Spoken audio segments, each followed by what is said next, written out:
If you have pain in your upper back between your spine and shoulder blades, the exercises in this video can help to eliminate it. My name is Dr. Jared, and if you have a deep, dull ache around the inside part of your shoulder blade, you might think it's muscular in nature. We have our rhomboids and our middle trapezius in that area. However, in a lot of instances, this is actually referred pain. That means it's coming from somewhere else. And in this case, it could be coming from compressed joints in your upper back or irritated nerves in your lower neck. This is especially true if you have a rounded shoulders, forward head posture. It just creates a lot of compression right at the base of your neck and in your upper back where those nerves exit. So in this video, I wanted to share with you 5 simple yet incredibly effective exercises at alleviating this irritation and helping your upper back to feel better. I hope you find this incredibly effective. Let's get started. Now, as your physical therapist, when treating this pain, we have to start with a discussion about activity modification. This is especially true if you spend a lot of time on a laptop computer or looking at your cell phone. Those are 2 of the biggest causes of this rounded head, forward shoulders posture. If you work on a laptop computer, I recommend that you get an external monitor. You'll be amazed at what that can do, just raising your gaze, raising your head a few inches higher. And if you spend a lot of time looking at your cell phone, can you bring it up from your stomach level up to chest level? You'll be amazed at how much better your upper back can feel simply by bringing an awareness to those 2 positions. Okay, let's jump in with this first exercise. The first thing that we want to do is a mobilization to your thoracic spine or to your upper back. In the physical therapy clinic, I prefer to do this on a foam roller. I know not everyone has access to a foam roller, so I wanted to show you the home version on a towel. Do not tell my wife I brought one of our new towels down here. What I did is simply folded it in half and then rolled it up. So roll up the towel, it's about 4 inches in diameter, and then you're going to lay that down on the floor. It has to be the floor. Don't do this on your bed. The bed is too soft and you won't get the effects of this mobilization. From there, what I'm going to do is lie down on top of that towel, and so that it's along the length of my entire spine. Bend your knees, that will make it more comfortable. Now for some of you, you might get some mobilization, some release, some cavitations from that. Totally fine, totally safe. You might actually feel better afterwards. But from here, what I like to do is just some gentle flexion and extension mobilizations. So with your hands, I want you to cup your head and then let your elbows relax and fall down towards the ground. Again, you might get 1 or 2 pops out of that position. From here, I just want you to lift your head up towards the ceiling, bring your elbows slightly towards the ceiling. Doesn't need to be like a full crunch, but from here, then we're just going to lie back down again and then hold for about 3 to 5 seconds and then up and then come back down. And each time you do this, what I want you to focus on is just relaxing and letting gravity take your elbows closer down towards the floor. And so it looks just like that. And typically what I'll do is I'll repeat this about 10 times. And then on the last one, I'll have patients just lay on it for about a minute. Just let it really stretch, really just try to relax into that position. And again, about a minute worth on that. That's a great way to, again, just kind of loosen up that upper back, prepare it for some of the other exercises that we're going to be doing. After that, let's get into a thoracic rotation stretch. So to do this, go ahead and lie down on one side. From here, well, the first step is to bring both knees up as high as you can. The higher you bring your knees, the more it's going to lock out your lower back, the more rotation we're going to get through our upper back.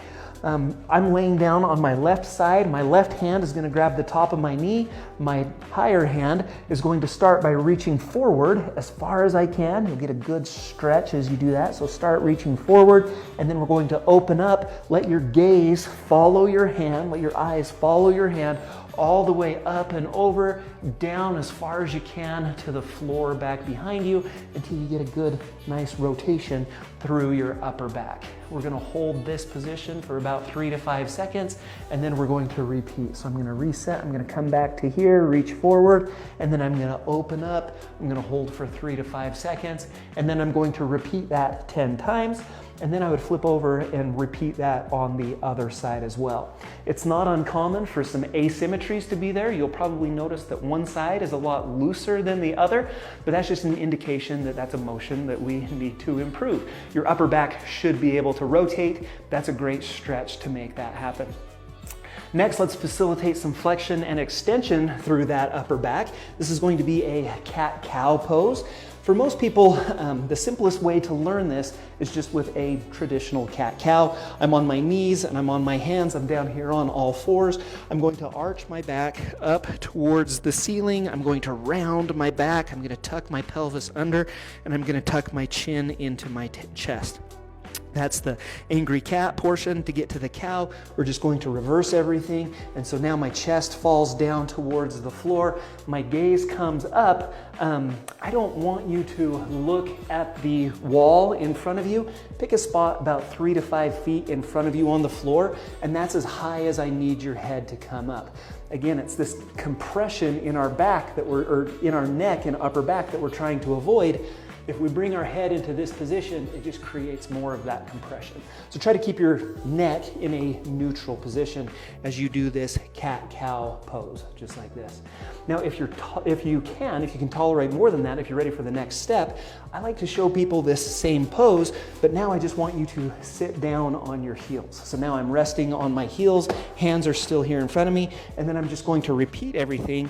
But what you'll notice there is that my lower back is actually locked out. My lower back doesn't move as much, and that really focuses and isolates that motion into your upper spine and into that thoracic vertebrae, the area where we're trying to mobilize. I would repeat that about 10 to 15 times, hold it for about 3 to 5 seconds in each position.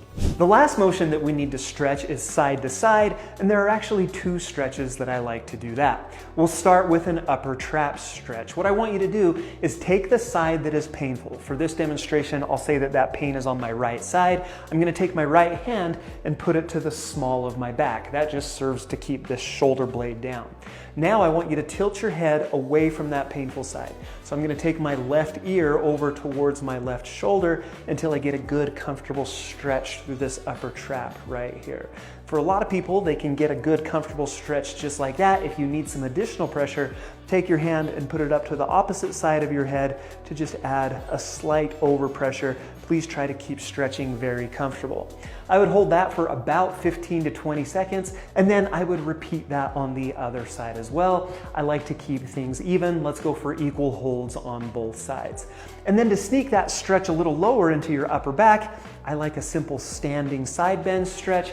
You're going to stand, and then I'm going to raise my right arm up towards the ceiling and then over to that opposite wall as far as I can take it until I get just a really good stretch. You're going to feel that a lot in your armpit and through your lats. You might even get that to sneak into your lower back. I would hold that there for about 5 seconds, and then let's go ahead and let's repeat it over this way. Hold it over this direction about 5 to maybe 10 seconds, and then we're going to repeat that each direction about 10 times. Is it okay if I over-deliver in this video and show you one bonus exercise? Because honestly, if you've been doing all the stretches and mobilizations until now, you're probably feeling pretty good. That's what stretching does. However, if we want that pain to stay away, we have to include some form of strengthening. So honestly, I wasn't going to do this initially, but I just want to show you one more quick way that we can strengthen those muscles between your shoulder blades and in your upper back so that pain eventually will stay away.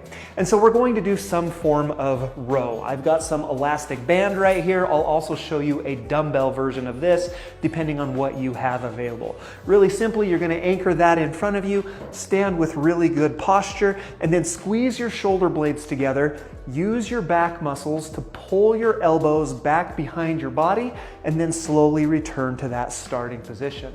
If you don't have bands available but you do have dumbbells, you're going to do a bent over row. Hold the dumbbells in your hands, hinge forward at your hips, and then again, we're going to pull those shoulder blades together while pulling the elbows back behind your body and then slowly return to that starting position. And on those, I recommend 10 to 15 repetitions repeated 3 times. I hope these help your upper back to feel amazing, and thank you so much for watching.